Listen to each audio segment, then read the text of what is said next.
तो हाँ भी चैंपियंस, क्या हाल है सबके। तो ग्रेविटेशन का थर्ड लेक्चर आज, 2 लेक्चर करवा दिए, उसमें देख लो अच्छे अच्छे थे, ठीक है। इसमें क्या पढ़ेंगे हम, gravitational field due to hollow sphere और gravitational field due to solid sphere और अर्थ ग्रेविटेशनल फील्ड जिसको हम जी बोलते हैं ना वो, ठीक है। वो क्योंकि जो अर्थ एक सॉलिड स्फीयर है और जैसे ही हम सॉलिड स्फीयर की फील्ड पढ़ेंगे वैसे ये आ जाती है, ठीक है। अर्थ की ग्रेविटेशनल फील्ड है ये जी, ठीक है। तो ये सब बताया है इसका डेरिवेशन और लास्ट में क्वेश्चन लिया है IIT 2008 का, ठीक है। पढ़ते हैं फिर। तो शुरू करते हैं अब, ग्रेविटेशनल फील्ड ड्यू टू होलोस्फीयर या उसी को हम बोल सकते हैं सेल, ठीक है। इसको स्टार्ट करने से पहले हम थोड़ा रिकैप देखते हैं जो पिछला लेक्चर में हमने पढ़ा था। रिकैप ग्रेविटेशनल फील्ड के बारे में ही पढ़ा था। जैसे हमारे पास था एक पॉइंट मास और पॉइंट मास से r डिस्टेंस दूर एक पॉइंट था P, ठीक है। जैसे ये मास है m बोल देता हूँ इसको मैं, और ये है अपना पॉइंट मास और इससे r डिस्टेंस दूर एक पॉइंट P है, ठीक है। तो ये है पॉइंट मास और r डिस्टेंस दिखा देता हूँ कुछ यहाँ पे। तो ये पॉइंट P रखा है यहाँ पे और ये डिस्टेंस कितनी है r। तो इस पॉइंट P पर कितनी फील्ड होएगी मास m की वजह से, वो हमें पिछले लेक्चर में सीखा था हमने। तो कितनी होएगी, E एट P बराबर हो जाएगा जी m बटे r स्क्वायर, r जो डिस्टेंस है इसके बीच में ये, ठीक है। तो ई पी क्या होता है, जैसे फोर्स अपॉन मास होता था वो, तो ई बराबर था अपना फोर्स और अपॉन मास, ठीक है। पिछले वाला लेक्चर देख ले, इसके लिए ये फॉर्मूला ड्राइव करवाया हुआ है मैंने उसमें। तो जैसे फोर्स क्या हो जाएगा G M M by R square और डिवाइड बाई हो जाएगा मास, टेस्ट मास। जैसे अगर यहाँ पे हम एक पॉइंट मास m रखेंगे स्मॉल m, तो जो m है और इनके बीच में एक ग्रेविटेशनल फोर्स लगेगा G M M by R square वाला, ठीक है। और जो ई पी होता है वो क्या होता है, फोर्स एक्सपीरियंस्ड बाई टेस्ट मास, ठीक है। ये टेस्ट मास रहता है यहाँ पे जो हम छोटा सा रखते हैं ये।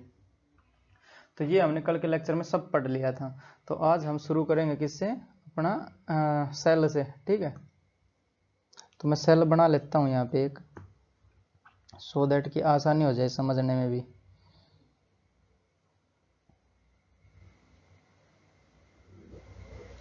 थोड़ा और नीचे बनाता हूँ इसको। तो जैसे ये है अपने पास कोई सेल है और ये या फिर होलोस्फीयर और इसका मास m है और रेडियस हमें दी है r, ठीक है। अब इसमें 3 पॉइंट आएंगे, जैसे जो ये पॉइंट P है या तो ये आउटसाइड आ जाए आउटसाइड सेल, या फिर ऑन सरफेस आ जाए, या फिर इनसाइड सेल आ जाए, और ये इसका रहेगा अपना इसका सेंटर, ठीक है, स्फीयर का सेंटर। तो हम क्या करेंगे, एक मान लेते हैं पहले एक r डिस्टेंस दूर यानी बाहर मान लेते हैं इसको, तो स्फीयर से बाहर, ठीक है। तो ये वाला पॉइंट मान लेते हैं हम P पॉइंट है और इसकी डिस्टेंस हो जाएगी r। तो हम इसके लिए क्या, जो अपनी ग्रेविटेशनल फील्ड है उसके लिए हम यूज करेंगे गोज लॉ, ठीक है। तो goes law of gravitation, goes law of gravitation. तो गोज सर ने 2 लॉ दिए थे अपने, एक तो दिया था अपना ग्रेविटेशन वाला और एक दिया था इलेक्ट्रोस्टैटिक वाला, ठीक है। तो जैसे ग्रेविटेशन और इलेक्ट्रोस्टैटिक जो चैप्टर है दोनों में सिमिलैरिटी है। जैसे पिछले क्लास में हमने पढ़ा था जो लीनियर मोशन है या और उसमें एनालॉगी रहती है एंगुलर मोशन की, ठीक है, या फिर लीनियर वेरिएबल और एंगुलर वेरिएबल दोनों में सिमिलरिटी रहती है, ठीक है। उसको हम, अगर हमें एंगुलर वाला नहीं आता तो उसकी जगह हम वो यूज कर सकते हैं, समझे। तो कहने का मतलब है जो ग्रेविटेशन चैप्टर है और जो इलेक्ट्रोस्टैटिक चैप्टर है वो दोनों में सिमिलरिटी है, इसलिए दोनों लॉ दिए गोज सर ने, ठीक है। तो ये ग्रेविटेशन वाला क्या कहता है, जैसे अगर ये स्फेरिकल बॉडी के लिए ये और जो दूसरा आएगा इलेक्ट्रोस्टैटिक वाला वो भी स्फेरिकल बॉडी के लिए आएगा। तो इस पे क्या है कि जो पूरा मास है इसका वो सेंटर पे मान सकते हैं हम, सेंटर ऑफ मास बोल सकते हैं उसको। किस केस में, एक तो स्फीयर हो, ठीक है, या फिर होलो हो या फिर सॉलिड हो, उस केस में हम इसको पूरे को सेंटर ऑफ मास पे मान सकते हैं इसका मास। तो इसके 3 केस बन जाएंगे, जैसे एक तो ये आउटसाइड हो जाएगा यहाँ पे, तो यहाँ मैं लिख देता हूँ, एक तो आउटसाइड वाला, आउटसाइड इसका मतलब क्या है, r ग्रेटर देन हो r से, ठीक है। जैसे ये वाला आर बड़ा है ना इसके रेडियस से, और एक हो जाएगा सरफेस वाला, तो ऑन सरफेस जब आर बराबर हो जाए रेडियस के, और एक हो जाएगा इनसाइड, इनसाइड मतलब आर छोटा हो जाए आर से, जैसे इनसाइड वाला ये हो जाएगा, ये तो इसकी आर, और यहाँ पे रखेंगे तो छोटा हो जाएगा आर, सरफेस पे रखेंगे तो आर बराबर हो जाएगा कैपिटल आर के, ये इसकी रेडियस बोल देता हूँ मैं यहाँ पे, ठीक है। तो ये रेडियस हो जाएगी इसकी आर, कौन सी, जो मैं ये येलो पेन से दिखा दिया ये वाली रेडियस, ठीक है। और पूरी तो ये है ही आर जो हम मानते आ रहे हैं, समझ रहे हो। तो जो पहला केस है ये वाला, इसको केस नंबर और डाल देता हूँ, तो 1 दूसरा केस, और ये हो जाएगा तीसरा केस। तो पहले केस में क्या है, आर ग्रेटर देन आर, तो ये वाला हो जाएगा, जैसे ये सेंटर ऑफ मास यानी पूरा मास यहाँ पे रखा हुआ है और ये आर डिस्टेंस है, तो पी पे कितनी फील्ड बनेगी, ये वाला फॉर्मूला हम लगा देंगे, तो जी एम, तो इसको मैं बराबर ही लिख रहा हूँ, जो ई आएगा अपना ई एट पी बराबर हो जाएगा जी एम और बटे आर स्क्वायर, ठीक है। ई पी ये आउटसाइड वाला, इसको आउट बोल देता हूँ मैं ताकि समझ में आ जाए, क्योंकि पी तो सारा सेम ही रहेगा, तो ई आउटसाइड बोल देता हूँ ये, ठीक है। एक ये रहेगा ऑन सरफेस, तो आर बराबर हो जाएगा आर के, तो ये वाला आर स्क्वायर हो जाएगा कैपिटल वाला, तो ई सरफेस ये बराबर हो जाएगा जी एम और बटे कैपिटल आर का स्क्वायर, क्योंकि आर बराबर हो जाता है यहाँ पे रेडियस के बराबर, ठीक है। और इनसाइड वाला हो जाएगा अपना ई इनसाइड, इनसाइड वाला हो जाएगा 0। ये एक बार चेक कर लेते हैं कि 0 क्यों होएगा। जैसे तीसरी केस की बात करें तो हम ये अपना सेल बना लेते हैं एक, जैसे ये अपनी सेल है, और अगर ये पॉइंट इसके अंदर आ जाएगा, जैसे पी पॉइंट इसके अंदर, ये तो मान लिया इसका सेंटर हो गया, और ये पी पॉइंट बोल देते हैं इसको हम, ठीक है। तो जो पी पॉइंट के लिए ये पूरे वाला एक्सटेंडेड मास हो जाएगा, ठीक है। एक्सटेंडेड मास वाला हमें फिर वो यूज करना पड़ेगा, डीएम डीएम काटना पड़ेगा, इसको मैं हटाता हूँ एक बार, ये सेंटर ऑफ मास है, या फिर इसको सेंटर को मैं दिखा देता हूँ रेड डॉट से, ठीक है। ये सेंटर अपना, और पी पॉइंट को क्या लगेगा, सारा एक्सटेंडेड मास है ये, या फिर एक बार पी इसी को ही मान लेते हैं जो सेंटर है वो, क्योंकि ये भी इनसाइड ही पॉइंट है, और ये वाला पी को दोबारा करवाता हूँ फिर करके एक बार सेंटर पे मानने के बाद, ठीक। तो ये इसके लिए एक एक्सटेंडेड मास हो गया, तो डीएम डीएम काटेंगे यहाँ पे हम सारा, तो जैसे यहाँ पे डीएम काटा एक, ठीक, यहाँ पे डीएम काटा, और इसके चारों साइड काट लेता हूँ मैं एक बार, चारों दिशाओं में, ठीक है। तो एक बार मान लेते हैं यहाँ पे काटा डीएम, एक बार काटा यहाँ पे डीएम, ठीक, एक बार काटा यहाँ पे डीएम, और एक बार नीचे वाले में डीएम काट लिया मैंने। अब हर डीएम की वजह से इस पे एक इलेक्ट्रिक जो ग्रेविटेशनल फील्ड है वो बनेगी, ठीक है। तो ग्रेविटेशनल फील्ड टुवर्ड्स एम होएगी, तो ये डीई और ये इधर डीई, ठीक है, ये इधर डीई डीएम की तरफ, ठीक है। तो ये इधर डीई और ये इधर डीई, ठीक है। तो ये आपस में इसको कैंसिल कर जाएंगे, तो सेंटर पे तो समझ में आ रहा है, हाँ भाई 0 हो जाएगा, ये जो ग्रेविटेशनल फील्ड है सेंटर पे 0 हो जाएगी। बट हमें देखना किसी भी पॉइंट पे, इनसाइड जो सेल है किसी पॉइंट पे भी पूरा 0 होएगा ये, तो उसके लिए मैं फिर से एक ये बना लेता हूँ अपनी सेल को, जैसे ये अपनी सेल है, ठीक है। और इसके किसी भी पॉइंट पे देखते हैं अब की बार, जैसे ये पॉइंट मान लिया मैंने P, और ये पॉइंट हो जाएगा अपना P, ठीक है। और इसका ऊपर वाला पोर्शन देखते हैं, जैसे ये वाला पोर्शन होगा ऊपर वाला, ठीक है, और एक ये रहेगा पूरे नीचे वाला, एक तो ये ऊपर वाला और एक ये रहेगा लाइन के नीचे वाला पूरा पोर्शन, ठीक।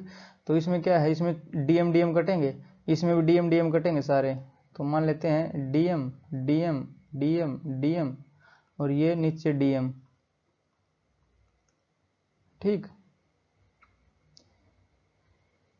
तो ऐसा लग रहा है जैसे कि ये जो ये सारे ज़्यादा डीएम है तो ई ज़्यादा होगा, क्योंकि मास पे डिपेंड कर रहा है, तो ई एम ज़्यादा तो ई ज़्यादा, बट इसकी रेडियस ज़्यादा हो जाएगी, तो रेडियस ज़्यादा तो ई कम, ठीक है। और जो ऊपर वाले हैं ये वाले, इसमें क्या है, रेडियस कम है, रेडियस कम तो ई ज़्यादा, बट मास कम है तो ई कम, तो इसलिए ये बैलेंस करेगा दोनों को। जैसे यहाँ पे मास ज़्यादा है, ठीक है, बट रेडियस भी ज़्यादा होगी इसकी, तो रेडियस ज़्यादा होने की वजह से ई कम हो जाएगा, मास ज़्यादा होने की वजह से ई बढ़ जाएगा, मतलब ये पूरा चेंज नहीं होएगा ज़्यादातर, ठीक है। और इस ऊपर वाले केस में क्या हो जाएगा, मास कम तो ई कम, बट इसकी रेडियस छोटी हो जाएगी ये वाली।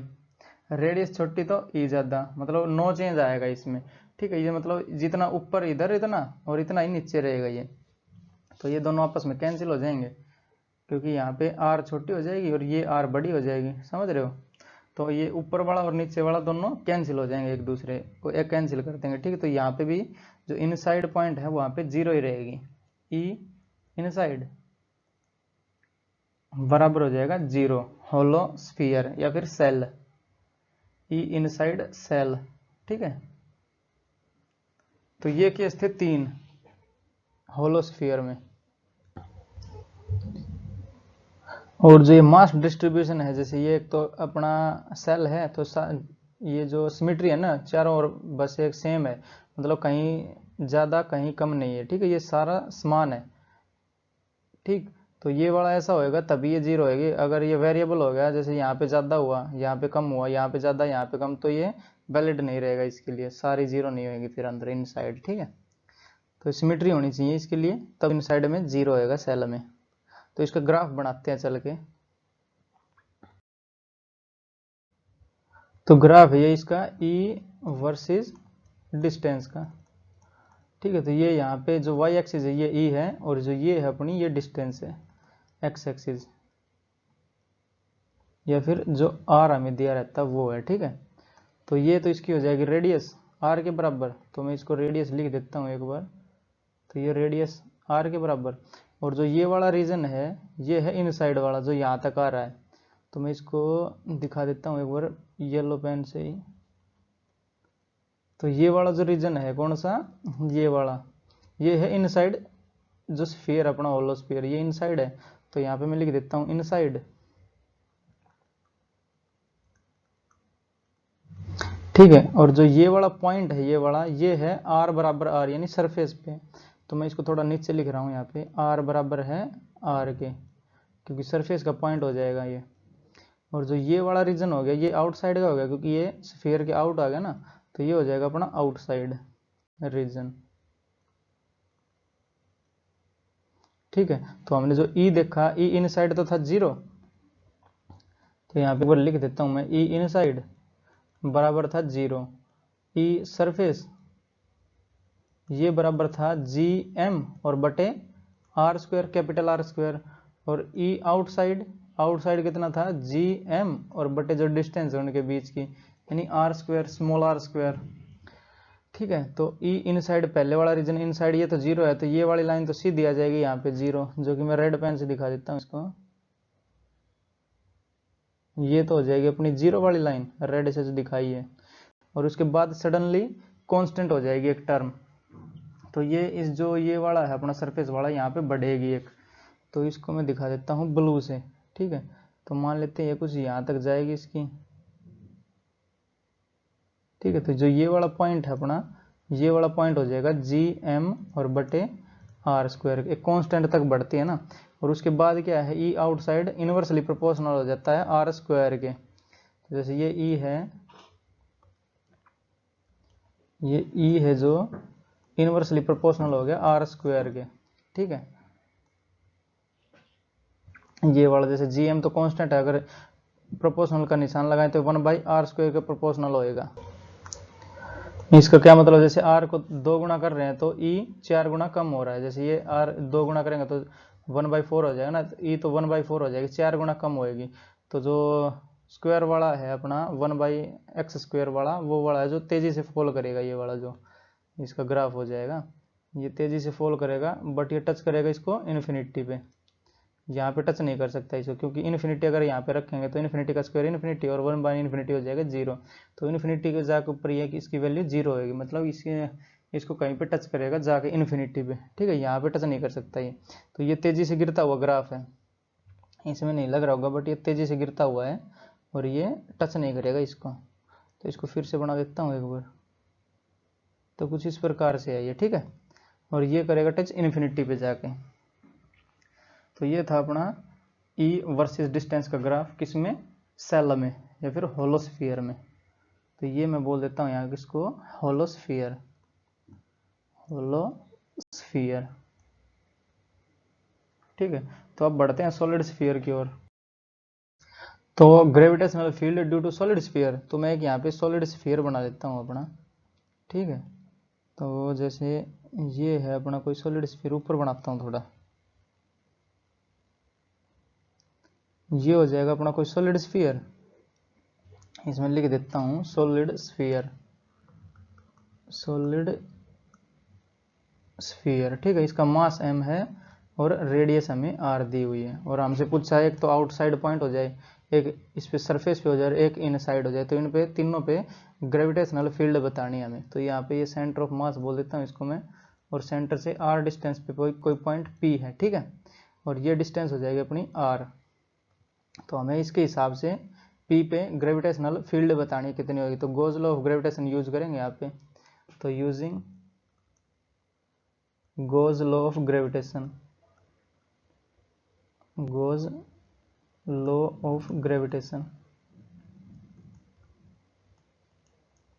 ठीक है। तो गोज लॉ क्या कहता है, जो सारा मास है, अगर ये स्फेरिकल बॉडी है तभी है यूज है ये इसका, ठीक है। तो ये सारा मास मान लो हम सेंटर पे, तो सेंटर पे मान लो सारा मास है यहाँ पे, तो r डिस्टेंस है, तो आउटसाइड कितना हो जाएगा, आउटसाइड तो जो सेल में आया था वही हो जाएगा ये, तो E आउटसाइड वो हो जाएगा अपना GM और बटे r², और E एट सरफेस, सरफेस पे भी सेम हो जाएगा, क्योंकि r जो बराबर हो जाएगा कैपिटल R के, तो GM बटे r² हो जाएगा। बट जो इनसाइड है ये कहानी चेंज होएगी यहाँ पे, तो E इनसाइड, E इनसाइड ये हम निकालेंगे अभी, क्या होएगा वो हमें पता करना है इसका, ठीक है। तो उसके लिए थोड़ी जगह चाहिएगी, और मैं नेक्स्ट स्लाइड में बढ़ रहा हूँ, ठीक है। तो एक दो केस तो ये यहाँ पे हो गए, तीसरा केस नेक्स्ट स्लाइड पे देख रहे हैं इसको हम, ठीक। तो हमें देखना है अब केस 3 है जो E inside of solid sphere, ठीक है। तो E इनसाइड वाला देखना हमें, तो एक सॉलिड स्फीयर बना लेता हूँ ये, ठीक। तो ये है अपना सॉलिड स्फीयर जिसका मास m और रेडियस r दी हुई में, सॉलिड स्फीयर, सॉलिड स्फीयर, ठीक है। इसके अंदर मैं बना लेता हूँ जो डिस्टेंस r दी हुई है हमें वो वाला, ठीक है, क्योंकि हमें अंदर जाना है ना r डिस्टेंस पे, तो ये वाला मैं बना लेता हूँ इसमें, नहीं अलग बनाता हूँ थोड़ा और सही सा, बिल्कुल सिमेट्री होनी चाहिए ना। जैसे ये तो हो जाएगा इसका सेंटर यहाँ पे, और एक यहाँ पे मैं एक छोटा सा पॉइंट मानूँ, जैसे यहाँ पे P मान लेते हैं हम, ठीक है। तो ये मैं इसको बना लेता हूँ एक बार, ये तो इसका हो जाएगा सेंटर, और एक सर्कल बन के आएगा ये इसी प्रकार के, जो जैसे एक पॉइंट P मानना पड़ेगा ना हमें, तो P मान लेते हैं ये इनसाइड ये वाला, तो ये पॉइंट मान लेते हैं हम पॉइंट P, और जो कि इनसाइड है यहाँ से, तो ये डिस्टेंस हो जाएगी इसकी r। तो ये जो पॉइंट P है ये इस वाले सरफेस पे, जो ये वाला मैंने बनाया है ना एक और स्फीयर, ठीक है, इस वाले सरफेस पे है। तो जो P मैंने दिखाया थोड़ा इसका बाहर वाला, बट जो ये लाइन खींचेगी ये इस P पॉइंट पे आए, क्योंकि ये सरफेस बन जाएगा इसका, क्योंकि ये जो बाहर वाला मास है ये अब कुछ काम का नहीं रहेगा ना, क्यों, क्योंकि ये जो पॉइंट है ये अपना अंदर आ गया है। अगर मैं इसको थोड़ा खिसका के बनाए हम, जो ये वाला है इसको, जो सेल है अपनी, इसको थोड़ा खिसकाएं बाहर की ओर, तो ये वाला जो ये है ये पोर्शन ये पूरा बाहर हो जाएगा, ठीक है। तो ये P पॉइंट कैसा बन जाएगा, जैसे अगर ये वाला सेल देखें तो इनसाइड सेल बन जाएगा ये, अगर ये जो बड़ी वाली सेल है इसको ही देखें हम, तो ये P पॉइंट हो जाएगा इसके इनसाइड पॉइंट वाला, तो ये कितना होता है इसकी जो E इनसाइड हो जाएगा, तो जो P पॉइंट बनेगा वो दो की वजह से बनेगा यहाँ पे, एक तो इसका जो, जैसे मैं यहाँ पे लिख देता हूँ, तो E एट P वो बनेगा दो चीज़ों से, एक तो जो ये अपनी जो बड़े वाली सेल है उसकी वजह से होएगा, तो E ड्यू टू सेल, ठीक है, और प्लस E, ये वेक्टर क्वांटिटी है तो ये मैंने वेक्टर लगा दिया, E due to solid sphere of radius r, ठीक है। तो जैसे ये वाला है ये सॉलिड है, इसके अंदर मैं मास और भर देता हूँ, तो ये हमारा मास है, और जो ये P पॉइंट है इसके ये वाली जो है ये वाली भी मास से भरी हुई है, बट जो अगर ये वाला देखे थोड़ा इसके ऊपर वाला, तो ये एक दिखेगा थोड़ा खिसका हुआ ऊपर, तो जैसे इसको मैं बना देता हूँ, तो कुछ इस प्रकार से बन के आएगी ये, ठीक है। और बना देता हूँ इसको, थोड़ा अच्छे से समझना है।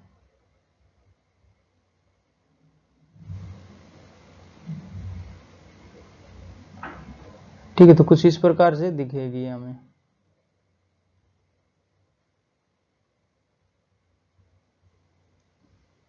तो जो ये पी पॉइंट है, एक तो एक जो ये बड़े वाली सेल है इसके अंदर वाला पॉइंट हो गया, और एक क्या है, ये जो पूरी भरमार है जिसमें मास की, उसके सरफेस वाला पॉइंट हो गया जिसकी रेडियस आर दी है अब की बार। ठीक है, तो अब ये जो बड़े वाली सेल है इसकी वजह से तो जीरो होगा क्योंकि ये इनसाइड सेल पॉइंट हो गया, तो इनसाइड सेल पॉइंट हमने देख लिया था, जीरो आती है। अब हमें चाहिए बस इसकी वजह से, तो इसका पूरा मास था एम, और इसका जो ये वाला बचा है इसका हो जाएगा कैपिटल एम डैश। ठीक है, तो एम डैश हो जाएगा इसका मास, क्योंकि थोड़ा बहुत जो ये मास है ये तो हट ही गया यहाँ से, तो हमारा मेन मकसद अब ये एम डैश निकालना है। ठीक है, तो अगर इसको देखें हम ये वाली, तो ई एट पी, तो ई एट पी बराबर हो जाएगा, ये ड्यू टू सेल वाला तो जीरो हो जाएगा क्योंकि सेल का तो हमने पढ़ ही लिया, तो ये ड्यू टू सेल हो जाएगा जीरो, और बचेगा क्या, due to solid sphere of radius R, तो E due to solid sphere of radius R. ठीक है, अब इसकी वजह से हमें देखना है, तो ये क्या हो जाएगा, जी एम डैश और बटे आर स्क्वायर। ठीक है, जैसे ये है अपना, ये इसका मास कितना हो जाएगा एम डैश, और इसको या फिर उसको और बनाऊं तो इसका मास हो जाएगा एम डैश और रेडियस हो जाएगी इसकी स्मॉल आर। ये बिल्कुल डिफरेंट है जो अपना पहले वाला जो हमें सॉलिड स्फीयर दिया था। ठीक है, क्योंकि ये वाला जो पॉइंट अब पी है ये इसके इनसाइड होगा बड़े वाले के, और इसके सरफेस पे। समझ में आ गया होगा।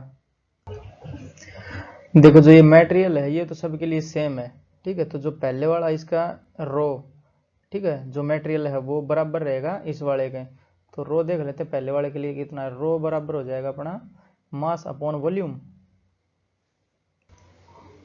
तो मास था इसका कितना, कैपिटल एम, बड़े वाले के लिए बात कर रहा हूँ मैं, पूरा ये दे रखा जो मास है रेडियस आर, और इसका जो वॉल्यूम है वो कितना हो जाएगा 4/3 पाई आर क्यूब, तो ये 4/3 और पाई आर क्यूब, कैपिटल आर क्यों, क्योंकि इसकी रेडियस दी हमें आर क्यूब के बराबर। तो ये तो रहेगा सबके लिए सेम, जो ये इतने वाला मास बचा है इसके लिए भी सेम और इसके लिए भी सेम। ठीक है, तो ये देखेंगे हम, तो ये हो जाएगा जो एम डैश होएगा अपना एम डैश, तो एम डैश को हम लिख सकते हैं रो इंटू वी डैश, क्योंकि रो तो रहेगा सेम और ये वी देखें तो इधर हो जाएगा मल्टीप्लाई बर्स इसका वॉल्यूम हमें चाहिएगा, इसका वॉल्यूम कितना है क्योंकि आर इसकी रेडियस होगी ना। ठीक है, तो एम डैश कितना है अपना, एम डैश बराबर हो जाएगा रो और इंटू वी डैश, वी कितना है 4/3 पाई आर क्यूब, आर अब की बार स्मॉल हो जाएगा क्यों, क्योंकि हम छोटे वाले के लिए बात कर रहे हैं। अब जो वी डैश बोला वो छोटे वाले का वॉल्यूम बोल रहा है, या यहाँ पे मैं लिख देता हूँ वॉल्यूम वी, और यहाँ पे मैं लिख देता हूँ वॉल्यूम वी डैश। ठीक है, तो ये तीन चीजें लिख देते हैं अब की बार। अभी तक किसी को कोई समस्या इसमें, तो अब जो ये रो की वैल्यू निकाली हमने ये वाली, ये यहाँ पे पुट कर देंगे हम, तो हमारे पास एम डैश आ जाएगा कंपेयर किसके, जो पूरा मास दिया हुआ है उसमें। ठीक है, तो जो ये रो की वैल्यू है ये पुट करेंगे हम, इक्वेशन नंबर 1 दे देता हूँ इसको, इक्वेशन 1 में पुट कर देंगे। ठीक है,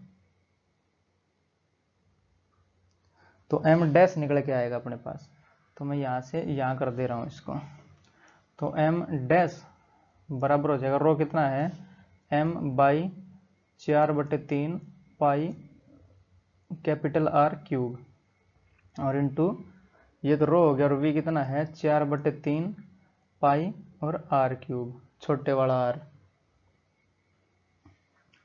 ठीक है, तो हम क्या करेंगे 4/3 पाई से 4/3 पाई मर जाएगा यहाँ पे, तो 4/3 पाई से 4/3 पाई, तो बचा क्या एम डैश बराबर हो जाएगा अपना M by R cube capital वाला और इंटू आर क्यूब स्मॉल वाला।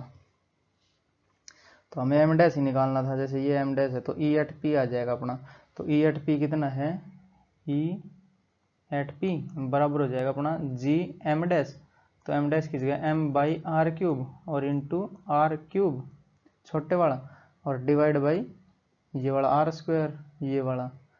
ठीक है, तो डिवाइड बाई हो जाएगा अपना आर स्क्वायर, तो ये अब की बार आर आर स्क्वायर से आर स्क्वायर मरेगा, बचेगा क्या, एक आर बच जाएगा यहाँ पे। तो ये आर स्क्वायर से जाएगा आर क्यूब और बचेगा क्या, एक आर बच जाएगा। तो ई एट पी बराबर आया अपना जी एम बटे आर क्यूब और इंटू आर। तो अब की बार अगर देखें तो ये प्रोपोर्शनल आ रहा है किसके, आर के, और जो थे वो सारे आ रहे थे 1/r स्क्वायर के प्रोपोर्शनल, बट इस केस में क्या है, इन साइड वाले में आर के प्रोपोर्शनल आया है। ठीक है, तो आर जितना बड़ा उतना ही ईपी बढ़ेगा, जो ईपी अपना gravitational field at point P. अगर इसके सेंटर पे यहाँ पे देखें ई, तो यहाँ पे जीरो हो जाएगी क्योंकि आर की वैल्यू जीरो है, जैसे ये आया है ये जीरो, तो ई पी जीरो। फिर ये थोड़ा यहाँ पे आएगा तो बढ़ेगा और बढ़ेगा बढ़ेगा बढ़ेगा, यहाँ तक बढ़ता रहेगा, ये जहाँ तक इसकी रेडियस आ रहा है वहाँ तक बढ़ेगा, उसके बाद ये हो जाएगा कांस्टेंट। ठीक है, जैसे यहाँ तक बढ़ता रहेगा ये सरफेस जो अपना यहाँ पे जीरो, उसके बाद बढ़ेगा क्योंकि डायरेक्टली प्रोपोर्शनल है किसके, आर के। ठीक है, सरफेस पे क्या होएगा, जो आर है वो बराबर हो जाएगा आर के, कैपिटल आर के, तो एक आर से ये आर कट जाएगा यहाँ पे, तो आर स्क्वायर बचेगा। तो जो अपनी सरफेस पे आ रही थी आर स्क्वायर ही आ रही थी, जी एम बटे आर स्क्वायर, वही आना भी चाहिए था अपना, और उसके बाद क्या है, ये बढ़ जाएगी, तो ये हो जाएगा उसके बाद प्रोपोर्शनल आर स्क्वायर के। क्यों, क्योंकि ये जैसे यहाँ से मापे अगर ये वाला डिस्टेंस ये आर हो जाएगा, बट जो ये वाला है उसके पास पीछे मास कितना है, मास तो इतना ही रह गया, बट डिस्टेंस बढ़ती जा रही है। ठीक है, इसलिए ये कम हो जाएगा अपना, क्या, जो इसकी इंटेंसिटी है या फिर ग्रेविटेशनल फील्ड है वो कम हो जाएगी। क्योंकि अगर यहाँ पे देखें हम पॉइंट पी, तो देखो यहाँ पे पॉइंट पी देखें अगर, तो इसमें मास क्या है, मास तो रह गया सेम ही, जितना सरफेस पे था उतना ही मास यहाँ पी पॉइंट पे देखेंगे तब भी उतना ही मास रहेगा, बट इसकी डिस्टेंस बढ़ जाएगी। डिस्टेंस बढ़ने से क्या होगा, इसकी ई कम हो जाएगी, क्योंकि अगर देखें ई का फॉर्मूला, तो ई बराबर आता था अपना जी एम बटे आर स्क्वायर, तो आर बढ़ी तो ये वाला कम हो जाएगा, क्योंकि जो एम है वो तो कांस्टेंट ही रह गया। ठीक है, और यहाँ पे देखें अगर जीरो से लेके यहाँ आर तक, अगर यहाँ पे देखें तो यहाँ पे जीरो है क्योंकि आर जीरो हो गया, उसके बाद मास बढ़ा इतना, उसके बाद और मास बढ़ेगा, तो मास बढ़ेगा तो ग्रेविटेशनल फील्ड बढ़ेगी। जैसे ईपी का फॉर्मूला यहाँ पे लिखूँ अगर मैं ग्रेविटेशनल फील्ड का, तो ई बराबर है जी एम बटे आर स्क्वायर, और वो भी स्मॉल आर। ठीक है, तो ये फॉर्मूला है। जैसे ई अगर जीरो पे देखें तो ये वाला आया था अपना, तो ये जीरो हो जाएगा, उसके बाद मास बढ़ता रहेगा, मास बढ़ेगा तो ई बढ़ेगा, मास बढ़ेगा तो ई बढ़ेगा। अगर यहाँ या जो सरफेस वाला है इस पे पूरा मास एम आ जाएगा, तो ये बढ़ेगा, जो मैक्सिमम वैल्यू हो जाएगी इसकी, और ये वाला हो जाएगा आर के बराबर, कैपिटल आर के बराबर। उसके बाद क्या, जो आउटसाइड वाला है मास तो रह जाएगा उसके लिए कांस्टेंट, बट ये जो डिस्टेंस है ये बढ़ जाएगी, तो डिस्टेंस बढ़ेगी तो ये घट जाएगी। ठीक है, तो इस सेंटर से लेके कैपिटल आर तक बढ़ेगा, जो रेडियस है उधर तक, उसके बाद फिर कम हो जाएगा ये। ठीक है, तो इसका भी ग्राफ देख लेते हैं एक बार। तो ग्राफ देखते हैं इसका, graph of gravitational field versus distance in solid sphere. तो ये जैसे अपना सॉलिड स्फीयर है जिसके मास अंदर मास भरा हुआ है। ठीक है, इसके जो मास एम है, रेडियस आर है, तो इसकी रेडियस दिखाता हूँ एक बार, कैपिटल आर। ठीक है, और जो अगर आर से ये वाला देखें तो ये इनसाइड पॉइंट हो जाएगा, इनसाइड हो जाएगा ये वाला सारा पोर्शन। ठीक है, तो ये बनाता हूँ इनसाइड पोर्शन वाला, तो ये हो जाएगा अपना इनसाइड, और ये हो जाएगा आर बराबर आर, और ये हो जाएगा आउटसाइड। ठीक है, तो इनसाइड में क्या आया था अपना, इनसाइड में बढ़ रहा था वो, जैसे ई इनसाइड वो आया था अपना जी एम बटे आर स्क्वायर और इंटू आर। ठीक है, ये आया था। तो शुरू में जीरो, मतलब जो अपना सेंटर रहेगा वहां पे तो जीरो, और अगर देख इसको तो ई डायरेक्टली प्रोपोर्शनल है आर के, तो E is directly proportional to R. अगर ई दुगुना हुआ, आर दुगुना हुआ तो ये भी दुगुना होएगा, चार गुना हुआ तो चार गुना होएगा। ठीक है, तो ये है अपने एक स्ट्रेट लाइन का। ठीक, तो जैसे ये हो जाएगा जीरो, शुरू में जीरो, तो ये कुछ इस प्रकार से बनेगी ये वाली लाइन, तो इसको रेड से दिखा देता हूँ मैं, तो ये बनेगी कुछ इस प्रकार से लाइन। तो ये वाला एंगल होगा ये 45 डिग्री का होगा, क्योंकि ये दोनों बराबर है, दुगुना है तो दुगुना, एक गुना है तो एक गुना, तीन गुना है तो तीन गुना। ठीक है, तो ये वाला हो जाएगा अपना 45 डिग्री का एंगल। ठीक है, तो ये हो गया अपना इनसाइड वाला, तो इनसाइड बढ़ेगी, ठीक है। फिर हो जाएगी आउटसाइड एक कांस्टेंट हो जाएगी, क्योंकि ये हो जाएगा जैसे अपना आया था ई आउटसाइड वाला, ई आउटसाइड या ई सरफेस वाला आएगा ना पहले, तो ई सरफेस ये कितना आया था जी एम बटे आर स्क्वायर आया था। ठीक है, तो ये कांस्टेंट है, तो जो ये वाला पॉइंट रहेगा ये ई सरफेस वाला हो जाएगा। ठीक है, तो ये है अपना ई सरफेस। ठीक, और उसके बाद क्या है, उसके बाद हो जाएगा अपना 1/r के प्रोपोर्शनल हो जाएगा। तो ई कितना था, ई आउटसाइड वो था जी एम और बटे आर स्क्वायर। ठीक, उसके बाद ये स्क्वायर के प्रोपोर्शनल डिक्रीज करेगा, लास्ट में जो इनफाइनाइट पे जाके जीरो होएगा। तो ये कुछ तेजी से गिरता हुआ ग्राफ बनेगा ऐसे। ठीक है, तो इसको मैं ग्राफ को बना देता हूँ, तेजी से गिरता हुआ है और इनफाइनाइट दूर बाद मिलेगा ये इन्फिनिटी पे जाके।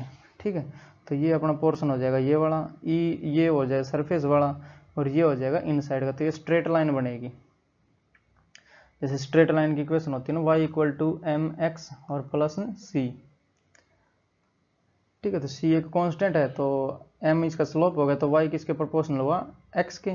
तो यहाँ पे क्या है, y डायरेक्टली प्रोपोर्शनल हुआ x के। ठीक है, तो एक स्ट्रेट लाइन बन के आती है, स्ट्रेट लाइन की इक्वेशन है ना ये नहीं आता तो ऊपर सर्च कर लेना, straight line by the champions institute मिलेगा, सब लेक्चर मिलेंगे। ठीक है, स्ट्रेट लाइन इक्वेशन। ठीक है, सारे लेक्चर मिलेंगे। और क्या हो जाएगा ये, जैसे y डायरेक्टली प्रोपोर्शनल, इसका ग्राफ कौन सा बनता है, स्ट्रेट लाइन का बनता है, तो ये एक स्ट्रेट लाइन बनेगी। और उसके बाद क्या, ये कांस्टेंट हो जाएगा, उसके बाद आर स्क्वायर के प्रोपोर्शनल ये गिरेगी, डिक्रीज करेगी। ठीक है, तो ये वाला ग्राफ बनता है आर स्क्वायर का। जैसे ये दो गुणी हुई तो ये 4 गुना कम होएगा, 3 गुणी हुई तो ये 9 गुना कम होएगा, 4 गुना हुई तो 16 गुना कम होएगा। ठीक है, तो तेजी से गिरता हुआ ग्राफ बनता है ये, समझ रहे हो। और ये हो जाएगा अपना, ये तो ई हो जाएगा और ये हो जाएगा डिस्टेंस, एक्सिस को डिस्टेंस बोल देंगे या फिर आर बोल देंगे। ठीक है, और ये हो जाएगा अपना वाई एक्सिस पे ई या फिर ग्रेविटेशनल फील्ड। तो यही कहानी होती है अपनी अर्थ ग्रेविटेशनल फील्ड के साथ, जो छोटा जी लिखते हैं ना वो वाला। जैसे उसको भी समझा देता हूँ एक बार, अर्थ ग्रेविटेशनल फील्ड, क्योंकि अर्थ जो है एक सॉलिड स्फीयर है, अर्थ ग्रेविटेशनल फील्ड जो कि आता है अपना छोटा जी। ठीक है, जैसे कि अर्थ भी एक सॉलिड स्फीयर है, तो अगर सेंटर पे देखेंगे तो उसकी ग्रेविटेशनल फील्ड जीरो होगी, जो ग्रेविटी है वो सेंटर पे जीरो हो जाती है, पता है सबको। ठीक है, क्यों होती है, जो ये वाला फॉर्मूला आया था अपना, कौन सा, वो जो पिछले वाला था, जैसे उसको लिखते ये वाला, ये रहा ना, अगर आर जीरो तो यहाँ पे जीरो, उसके बाद बढ़ता जाएगा। अगर यहाँ पे देखेंगे तो उसके बाद इतना मास हो जाएगा, यहाँ पे देखेंगे तो इतना मास हो जाएगा, अगर सरफेस पे देखेंगे तो पूरा गोला बन जाएगा, ये पूरा स्फीयर का मास है। ठीक है, तो मतलब ये एक कांस्टेंट हो जाएगी जो ये, और मैक्सिमम भी रहेगी सरफेस पे आके, क्योंकि आर सबसे ज़्यादा हो गया, ये आर ज़्यादा हुआ तो ये मैक्सिमम हो जाएगी। ठीक, तो सरफेस पे जो ग्रेविटी की जो वैल्यू है जी की 9.8 सबसे ज़्यादा रहती है, ऊपर जाएंगे तो घटेगी, क्योंकि ये वाला फार्मूला आ जाएगा उसके साथ, आर स्क्वायर पे डिपेंड करेगा। अगर सरफेस पे है, सरफेस के अंदर जाएंगे, जैसे सरफेस के अंदर जाएंगे, ये नहीं कि सेंटर से सरफेस नहीं आएंगे, अब सरफेस से अंदर जाएंगे तो भी घटेगा, क्यों, पहले यहाँ पे ज़्यादा, उसके बाद घटता है, घटता है, यहाँ पे आ जाएगा जीरो। सरफेस पे जा रहे हैं अंदर की ओर, अंदर से बाहर नहीं आ रहे हम, अंदर से बाहर आएंगे तो वो बढ़ता रहेगा क्योंकि मास बढ़ेगा, और अगर सरफेस से अंदर जाएंगे तो घटता रहेगा क्योंकि मास घटेगा। ठीक है, अगर मान लो यहाँ पे आगे सरफेस से यहाँ पे आए तो ये ऊपर वाला मास सारा गायब हो जाएगा, ये जो स्फीयर बचेगा इतना बस। ठीक है, तो ये थी सीन था अपना अर्थ ग्रेविटेशनल फील्ड का, जी वाला, जो आज तक हम 9.8 लिखते आए हैं ना, वो वाला, ये वाला केस रहेगा उसके लिए भी। ठीक है, तो जो जी है इसके भी ऊपर एक वीडियो आएगा। ठीक है, नेक्स्ट वीडियो इसी जी पे ही बना देंगे, मतलब कैसे घटेगा, कैसे बढ़ेगा, ऊपर जाने पे कैसे घटेगा, नीचे जाने पे, सरफेस से नीचे जाने पे कैसे घटेगा। ठीक है, क्या फॉर्मूला आएगा उसका, वो सब बताएंगे। तो इसका एक क्वेश्चन देख लेते हैं, इसका जो IIT 2008 में आया था। तो क्वेश्चन हमारा IIT 2008 में आया था, ये ए spherical symmetric gravitational system of particles has a mass density rho. तो एक जैसे अपने पास मास जो मास दिए हैं, पार्टिकल दिए हैं बहुत सारे, ठीक है, वो ग्रेविटेशनल फील्ड बना रहे हैं और जिसकी डेंसिटी है रो कब है, जब R less than equal to R है, मतलब इनसाइड जो स्फीयर बनेगा अपना उसके इनसाइड अगर है तो उसकी रो नोट है, अगर बाहर जाएंगे आर ग्रेटर देन आर होगा तो जीरो है जिसकी डेंसिटी, ठीक है। वो बताया भी जैसे पिछला हमने क्वेश्चन देख के, तो उसमें जो स्फीयर बना रहे थे हम, जैसे यहीं पे मैं बना के दिखाता हूँ एक बार। तो ये कुछ इस प्रकार से अपना स्फीयर हो जाएगा, ठीक है, ये स्फीयर हो जाएगा अपना, ठीक है। इसमें क्या कह रहा है, इसके अंदर पार्टिकल्स हैं बहुत सारे अपने, जैसे ये पार्टिकल हो गए अपने, ठीक है, इनकी वजह से बना रहा है ग्रेविटेशनल फील्ड, ठीक है। ये सारे पार्टिकल्स इसके अंदर ग्रेविटेशनल फील्ड है और इसकी डेंसिटी रो नोट है। रो नोट कब, जब ये इनसाइड है, मतलब ये अंदर है तो इसकी रो नोट है। तो यहाँ पे मैं लिख देता हूँ रो नोट डेंसिटी, और यहाँ पे बाहर हो जाएगी रो बराबर है 0, यहाँ पे रो नोट है, ये दिया है। Where rho naught is constant, जैसे ये कांस्टेंट है जो पिछले वाले हमने कर रहे हैं, जैसे सॉलिड स्फीयर मानना था हमने, उसका पिछला करा था, ये कांस्टेंट मान के करा था ना।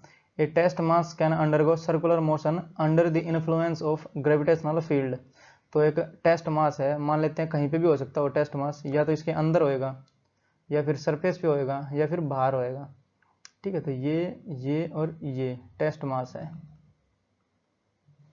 इसको मैं पेन अलग कर देता हूँ ये। तो ये तीनों टेस्ट मास है, टेस्ट मास, ठीक है। और ये अपना सोल्यूशन ही है, इसका देख लेना। और क्या है, जो ये टेस्ट मास है can undergo circular motion under the influence of gravitational field, जैसे इस पे ये अंदर होगा या फिर ये बाहर वाला मान लेते, इसके ऊपर लगी ग्रेविटेशनल फील्ड तो ये घूमेगा गोल गोल इसमें, कैन अंडरगो सर्कुलर मोशन, ठीक है। तो इसको गोल घुमाएगा ये, जैसे अर्थ घूमती है ना सूर्य के चारों ओर, वैसे ही ये भी घूमता रहेगा इसमें। और क्या दिया है, it's speed as a function of R, जैसे ये स्पीड है इसकी कुछ v होगी स्पीड, वो आर का कोई फंक्शन है जो ये आर है इस पर डिपेंड करेगी, ठीक है। From centre of system is represented by, तो इसका ग्राफ बताना, जो v वर्सेज आर का ग्राफ बनेगा वो बताना क्या होगा। तो ये पहला ग्राफ है, ये दूसरा ग्राफ, तीसरा और चौथा। तो इसका सोल्यूशन क्या हो जाएगा, जैसे मान लेते हैं एक तो ये इनसाइड मानते हैं, फिर सरफेस पे और फिर आउटसाइड, तो तीन केस बनेंगे इसके। तो इनसाइड बोल देते हैं यहाँ पे, इनसाइड, ठीक है। तो पहला केस है इनसाइड वाला ले रहा हूं मैं, जहां पे आर लेस देन है कैपिटल आर के। तो इनसाइड देखें तो ये फोर्स कितना रहेगा, जैसे ये इनसाइड है और ये खींचेगा इसको इधर, तो इसमें फोर्स कितना रहेगा, ग्रेविटेशनल फोर्स नहीं रहेगा, पहले बता देता हूँ क्यों, क्योंकि इनसाइड जो हमने इसकी ग्रेविटेशनल फील्ड देखी थी या ई इनसाइड, वो कितनी थी अपनी जी एम बटे आर स्क्वायर और इंटू आर था, ये डायरेक्टली प्रोपोर्शनल आ रहा था। और जो एक फॉर्मूला और था ई का, ई था अपना एफ बाई एम, तो यहाँ पे फोर्स कितनी आ जाएगी, एम इंटू ई हो जाएगी। तो फोर्स बराबर हो जाएगा एम इंटू ई, एम क्या है यहाँ पे टेस्ट चार्ज है, ये टेस्ट मास है, जो हम ये मास मान रहे हैं ना टेस्ट वाला, टेस्ट मास ये, जैसे ये हमने माना था इसका मास एम है, सबका मास, तो एम एम और एम, ठीक है। तो ई कितनी आई, जी एम बटे आर स्क्वायर और इंटू एम और आर, ठीक है। तो यहाँ पे रखेंगे हम, जो फोर्स आई अपनी, फोर्स बराबर हो जाएगी जी एम बटे आर स्क्वायर और आर इंटू एम, ठीक है। ये कांस्टेंट, ये कांस्टेंट, ये कांस्टेंट और ये भी कांस्टेंट, आर एक वेरिएबल है यहाँ पे, तो एफ डायरेक्टली प्रोपोर्शनल हो जाएगा अपना आर के, तो एफ है डायरेक्टली प्रोपोर्शनल टू आर, ठीक है।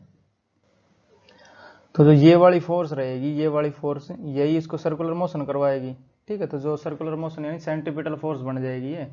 तो सेंट्रीपिटल फोर्स का फॉर्मूला क्या होता है, M V square by R होता है। तो यहाँ पे मैं ये वाली फोर्स बराबर कर दूंगा M V square by R के, ठीक है। तो ये करूंगा मैं एम वी स्क्वायर और बटे आर, ठीक है। तो अगर ये देखें हम, एम से ये वाला एम मर जाएगा, तो इसको मैं मिटा रहा हूँ, ठीक है। तो ये तो अपना मिट जाएगा यहाँ पे, ये के टाइम्स आर लिखना था मेरे को, तो जो कटेगा वो काट देते हैं, जैसे ये वाला एफ और ये दोनों बराबर होंगे तो इस एफ को मिटा देता हूँ और जो बराबर का निशान है ये बड़ा कर देता हूँ क्योंकि जगह कम है यहाँ पे, ठीक है। तो ये बराबर होएगा अपना, तो एम से एम मर जाएगा, ये एम से मरेगा ये एम, और बचेगा क्या अपना, ये एक कांस्टेंट है पूरा, तो वी स्क्वायर बराबर डायरेक्टली प्रोपोर्शनल टू हो जाएगा आर स्क्वायर, तो वी स्क्वायर डायरेक्टली प्रोपोर्शनल हो जाएगा आर स्क्वायर के। क्यों? क्योंकि ये आर उधर गुणा हो जाएगा इस आर से, तो जी एम बटे आर स्क्वायर ये तो कांस्टेंट है, तो इसलिए मैंने ये कांस्टेंट हटा के डायरेक्टली प्रोपोर्शनल लगा दिया। तो वी होएगा वो डायरेक्टली प्रोपोर्शनल होएगा आर के, इसका अंडर रूट ले देंगे तो वी डायरेक्टली प्रोपोर्शनल होएगा आर के। कौन सी कहानी है ये? इनसाइड की है, ठीक है, इनसाइड में। तो यहाँ पे लिखूंगा इनसाइड। तो इनसाइड वाला देखते हैं कौन सा मैच कर रहा है। जैसे डायरेक्टली प्रोपोर्शनल मतलब ये इनसाइड, ये सरफेस पे और ये आउटसाइड, तो ये बिल्कुल स्ट्रेट लाइन बनेगी इसकी। तो ये वाला ऑप्शन एक करेक्ट हो सकता है, ये नहीं हो सकता क्योंकि ये इस पर डायरेक्टली प्रोपोर्शनल नहीं है ना। ये भी नहीं हो सकता ये क्योंकि कांस्टेंट दिया है। तो बी और डी वाला ऑप्शन तो हो जाएगा अपना गलत। तो इसमें से सी वाला भी हो सकता है, जैसे ये ऊपर गया है, सी वाला भी हो सकता है और ए वाला भी हो सकता है। उसके लिए हमें चेक करना पड़ेगा आउटसाइड वाला।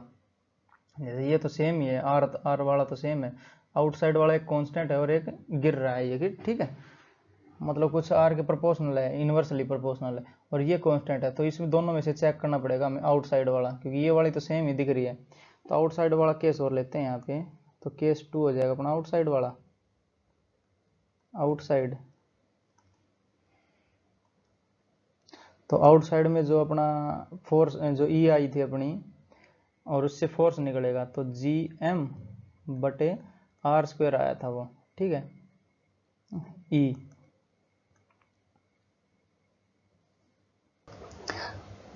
अगर फोर्स देखा जाए तो m टाइम्स ई हो जाएगा, तो यहाँ पे छोटा m और हो जाएगा, ये कैपिटल m है यहाँ पे जो कि कैपिटल M, और ये हो जाएगा m, यहाँ पे हो जाएगा फोर्स फिर, ठीक है। यही फोर्स इसको सेंट्रीपिटल फोर्स प्रोवाइड करेगा इस बार वाले को, और घुमाता रहेगा इसको सर्कल में, सर्कुलर मोशन करवाएगा।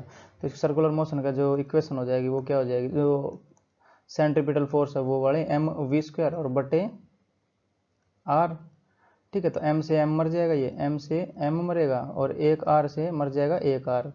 तो ये वाला कांस्टेंट, ये वाला कांस्टेंट, और जो v स्क्वायर होएगा वो इनवर्सली प्रोपोर्शनल हो जाएगा 1/√r के।